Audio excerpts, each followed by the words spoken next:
안녕하세요. 남편과는 친구의 소개로 결혼했고 동갑입니다. 남편은 지극히 평범한 샐러리맨입니다. 별로 일을 잘하는 편은 아닌 것 같은데 자존심만큼은 높았습니다. 결혼한 지 얼마 되지 않았을 때는 집안일도 적극적으로 도와줬습니다. 결혼하고 1년 후 저는 임신했는데 쌍둥이인 것으로 나왔습니다. 하지만 임신한 것에 대해 남편은 시큰둥한 태도를 취했습니다. 아이들 이름은 뭐가 좋을까? 너가 좋다고 생각하는 거 있으면 그걸로 하면 되지 않을까? 처음이니까 같이 생각해보자. 어? 나는 아무 이름이나 상관없어. 상관없어? 우리 아이인데? 미안, 나 잠깐 갈 데가 있어서 다녀올게. 저는 남편에게 기분 상하게 하는 일이라도 했는지 남편에게 이유를 물어봐도 항상 대충 둘러대기만 했습니다. 답답한 마음은 풀리지 않았고 시간만 계속 흘러갔습니다. 그 후 저는 무사히 쌍둥이를 출산했습니다. 딸과 아들이었습니다. 공주님과 왕자님이 생기다니 너무 기뻐. 그렇지. 어? 반응이 왜 그래? 기쁘지 않아? 안 기쁠 이유는 없지만 앞으로 육아가 힘들겠다는 생각만 들 뿐이야. 그런 건 둘이 함께하면 괜찮아. 우리 힘내자. 그래. 남편은 아이에게 관심이 없는 것 같았고 원래 아이를 좋아하지 않는 것 같았습니다. 하지만 사귀고 있을 때는 저와 아이를 갖고 싶다고 말했었습니다. 남편이 뭔가 저에게 숨기고 있는 것이라도 있는 것일까 싶어 은근슬쩍 물어보니 남편은 아무것도 아니다며 대답해주지 않았습니다. 남편은 더 나아가 저에 대해 시큰둥한 태도를 취해왔습니다. 마치 저에게 관심이 없는 것 같은 느낌이었습니다. 집에 있어도 핸드폰만 보고 있고 차츰 귀가도 늦어졌습니다. 하지만 혼자 집안일에 육아를 하는 것은 한계가 있었기 때문에 저는 귀가한 남편에게 조금만 도와주면 안 될까 하고 의논하기로 했습니다. 있잖아. 가능하다면 당신도 육아를 함께 해줬으면 좋겠어. 응? 왜 내가 해야 하지? 육아는 엄마의 일이잖아. 나는 돈 벌고 있으니까 육아 정도는 너가 어떻게든 해. 당신도 부모잖아. 함께 육아할 수 있잖아. 애들 한 번도 안 안아주고 해도 너무하잖아. 뭐 그게 어때서 그래. 아무튼 난 바빠. 그렇게 말하고 남편은 방에서 나가버렸습니다. 이 싸움을 계기로 남편은 더욱 집에 있지 않았습니다. 가사와 특히 육아에 쫓겨 반쯤 혼이 나가 있을 때 갑자기 시어머니께서 집에 오셨습니다. 사전에 연락도 하지 않고 약속 없이 집에 오셔서 제 얼굴을 보자마자 시어머니는 이렇게 말씀하셨습니다. 나왔어. 어머니, 갑자기 어쩐 일이세요? 뭐야, 내가 오면 안 되는 일이라도 있어? 아니요, 안 되는 건 아니지만. 집은 왜 이렇게 난장판이야? 청소도 하나도 안 돼 있네? 이때는 청소할 여력도 없었고 집은 지저분했습니다. 왜 이런 안 좋을 시기에 찾아올까? 적어도 미리 말이라도 했으면 청소라도 좀 했을 텐데. 그렇게 생각했지만 저는 시어머니에게 아무 말도 할 수 없었습니다. 시어머니는 한숨을 쉬며 집안을 훑어보시곤 청소를 시작했습니다. 저는 시어머니를 어려워하고 있었습니다. 꼼꼼하시고 바른 말만 하셔서 느긋한 성격의 저와는 전혀 정반대의 타입이었습니다. 너는 옷 갈아입을 시간도 없어? 죄송합니다. 이런 차림이라서. 여긴 내가 해놓을 테니까 옷 갈아입고 오너라. 잠옷 입고 있는 거 꼴보기 싫구나. 죄송합니다. 이날 이후 시어머니는 매일같이 집에 오셨습니다. 그때마다 한숨을 쉬면서 방 청소하고 요리를 하셨습니다. 쉬지 않고 잔소리하는 시어머니가 계속 신경 쓰였습니다. 정신적으로는 지쳐갔지만 신기하게도 몸은 건강해져 갔습니다. 시어머니는 저와 달리 솜씨가 좋으시고 솔직히 많은 도움을 받고 있었습니다. 그리고 시어머니가 집에 오게 되면서부터 피로가 쌓였던 제 몸도 점차 회복되고 있었습니다. 혹시 나를 도와주기 위해 오는 건가? 어느 때부터 그런 생각도 들었습니다. 시어머니는 툭툭 내뱉는 말들을 많이 하셨지만 신기하게도 저는 상처받지 않았습니다. 오히려 친어머니 같아서 호감이 갔습니다. 게다가 시어머니가 해주시는 요리는 꽤 일품입니다. 제가 하는 요리와 비교도 안 될 정도로 맛있습니다. 제대로 요리도 못하고 영양실조 기미를 보이던 저는 시어머니가 해주시는 요리에 힘이 났습니다. 어느 날 저는 요리를 하고 있는데 남편의 스마트폰이 자꾸 울리는 것을 깨달았습니다. 그때 남편은 목욕을 하고 있었습니다. 누굴까 싶어서 핸드폰을 보니까 거기에는 모르는 여자의 이름이 표시되어 있었습니다. 그리고 벨소리가 멈추고 이번에는 메시지가 왔습니다. 내용은 내일 데이트는 10시부터 하면 되겠지? 였습니다. 데이트? 남편이 혹시 바람을 피우는 건가? 믿고 싶지 않다는 마음과 역시나 하는 마음이 동시에 생겼습니다.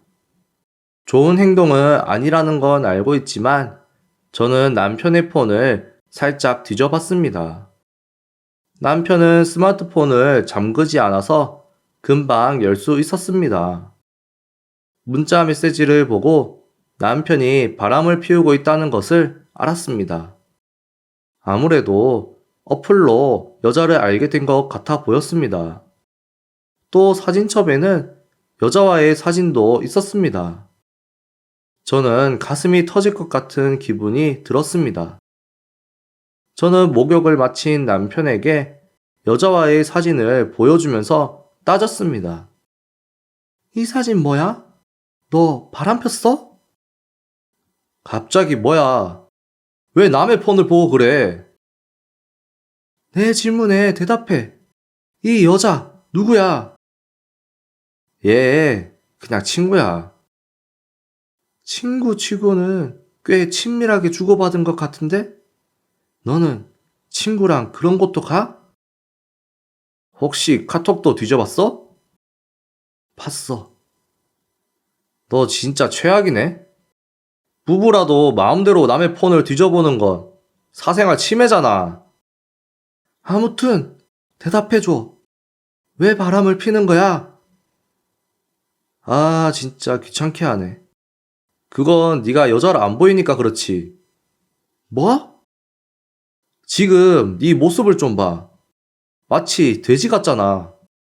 네가 그 꼴이니까 나도 다른 여자한테 눈이 가는 거잖아.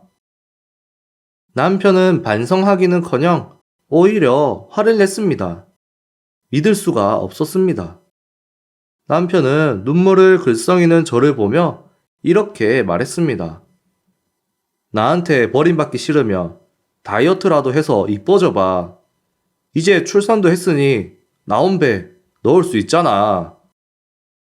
그 다음날 시어머니는 여느 때처럼 약속 없이 집에 왔습니다. 시어머니는 여느 때처럼 나 왔어 라고 외쳤고 집에 들어왔습니다. 저는 어제 남편과 했었던 일이 머리에서 떠나지 않아 아무것도 하지 않고 그냥 방에서 멍하니 있었습니다. 왜 그래? 왜 혼이 나가 있어? 애들 보는 게 피곤해서 그래? 아니에요. 뭔 일이야? 우는 거야? 시어머니는 걱정스럽게 말했습니다. 그리고 제 옆에 앉았습니다. 육아가 힘들어? 우울해? 아니요. 아니면 뭐 때문에 그래? 말을 해줘야 무슨 일인지 알지. 저는 시어머니 앞에서 울음을 터뜨리고 말았습니다. 시어머니는 놀라셨지만 저를 안아주셨습니다. 울고 싶을 때는 실컷 우는 게 좋아. 저는 시어머니 품에서 울었습니다. 제가 울음을 그치자 시어머니는 무슨 일이 있었는지 사정을 물었습니다.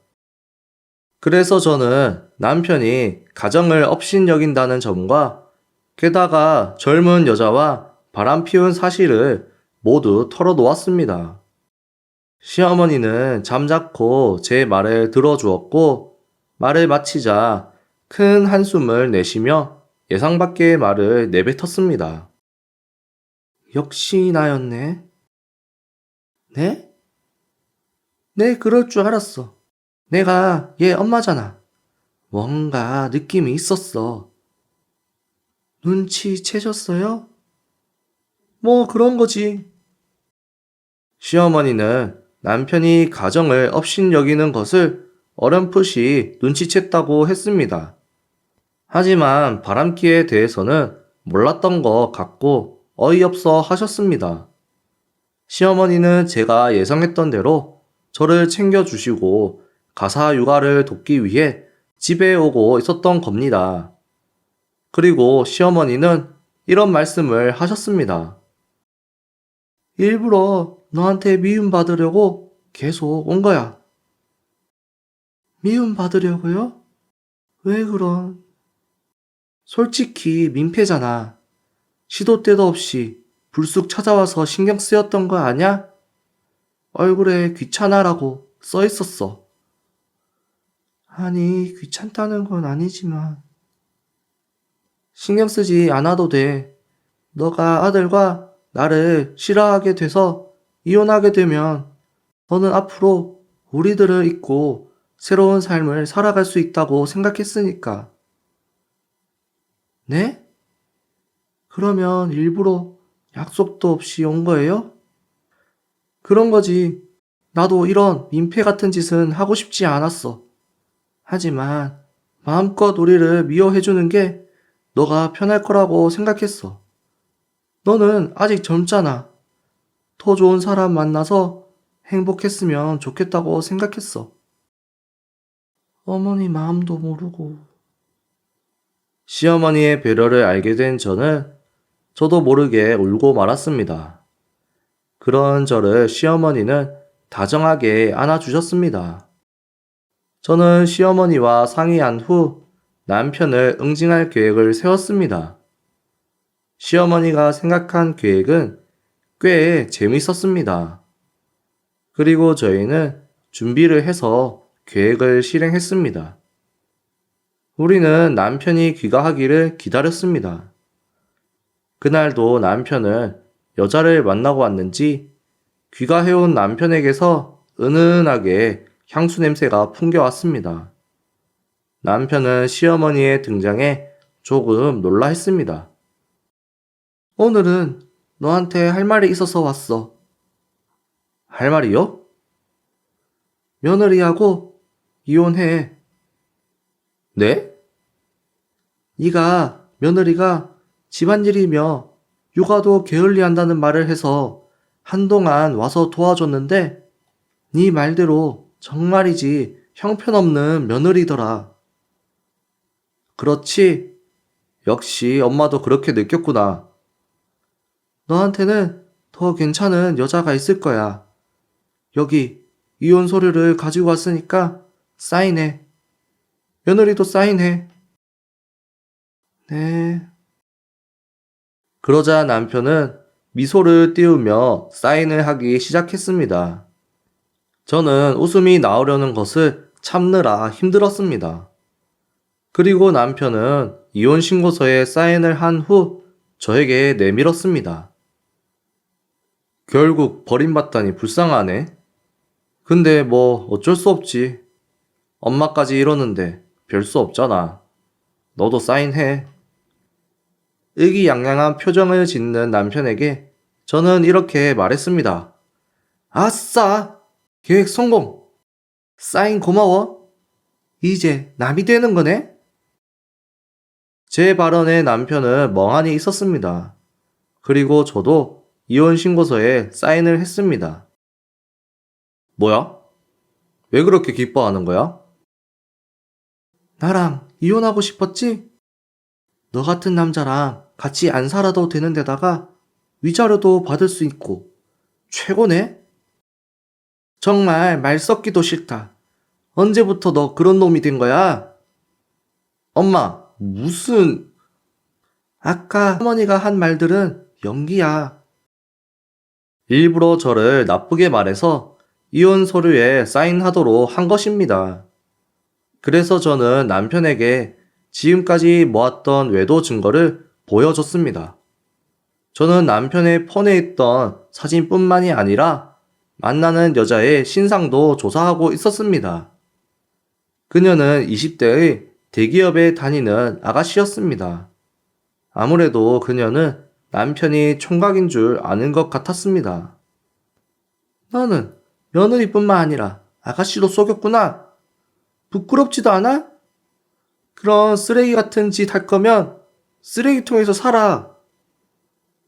남편은 혼이 나간 듯 멍하니 있다 빨개진 얼굴로 집을 나갔습니다. 분명 남편은 그녀에게 갔을 겁니다. 하지만 저희의 계획은 이게 끝이 아니었습니다. 도망치듯이 집을 나간 남편이었지만 얼마 후 다시 집으로 돌아왔습니다. 그리고 그의 눈에는 눈물이 글썽글썽했습니다. 집 나가서 그 아가씨한테 갔었지? 근데 이제 그 아가씨도 다 알아. 모든 걸 다 말해줬어. 너가 애 딸린 유부남인 것도. 그리고 애들이 태어난 지 얼마 안 됐는데 한눈 팔고 다니는 몹쓸 놈이라는 것도 말이야. 그리고 그 아가씨는 너가 대기업 부장인 줄 알더라? 대기업 부장 같은 소리 하네. 뭘 피식거려? 대기업 근처에도 못 가본 사람이 허세 부려서 폼 잡으려고 했어? 참고로 남편은 중소기업 평사원이고 일도 잘 못해 몇 번이나 큰 실수를 해서 감봉 처분도 받은 적이 있습니다. 그건 그렇고 회사에서 평이 안 좋나 봐? 팀장님께 아들 때문에 고생이 많으시다고 사과도 해놨어. 아니, 회사에는 연락할 필요 없잖아. 할 수도 있는 거지. 혹시 바람핀 것도 얘기했어? 왜 그런 짓을 해? 아가씨랑 며느리한테 버림받으니 어때? 다 너가 자초한 거야. 남편의 표정은 절망으로 변해갔습니다. 그러다 갑자기 남편이 저한테 매달렸습니다. 가까이 오지 말아줄래? 여보, 내가 잘못했어. 앞으로 좋은 남편이 될 테니까 용서해주지 않을래? 이제부터는 집안일이며 육아며 다 도와줄게. 며느라, 속으면 안 돼. 지금은 이렇게 말해도 분명 다시 원래대로 돌아갈 거야. 엄마가 왜 그런 말을 해? 엄마는 날 못 믿어? 내가 네 엄마인데 널 너무 잘 알아서 못 믿을 것 같네. 그 후에도 남편은 저에게 다시 시작하자고 다가왔지만 그럴 생각은 추호도 없었습니다. 아이처럼 울부짖는 남편을 그날은 일단 시어머니가 데려가셨습니다. 그리고 우여곡절 끝에 이혼을 했습니다. 물론 제가 친권을 가졌고 전 남편에게는 위자료와 양육비를 청구했습니다. 전 남편이 다니던 회사에도 소문이 나 시선들을 견딜 수 없게 된 전 남편은 퇴사도 한 것 같았습니다. 백수가 된 전 남편은 시어머니에게 빌붙은 듯 했지만 시어머니도 전 남편과는 연을 끊은 것 같았습니다. 이렇게 외톨이가 된 전 남편은 아르바이트를 하면서 아슬아슬한 생활을 하고 있는 것 같았습니다. 저도 시어머니처럼 소신 있게 행동할 수 있는 엄마가 되고 싶다고 진심으로 생각했습니다. 여기까지 읽어주신 여러분 모두 감사합니다. 가정을 업신여기고 바람 피우는 남편과 함께 살아야 한다면 어떤 생각이 드시나요? 언뜻 보기에는 무례한 시어머니인 것 같았지만 사실은 마음씨가 좋은 분이셨습니다. 이런 분이 시어머니라면 얼마나 좋을까요? 오늘의 사연은 여기까지입니다. 시청해 주셔서 감사합니다.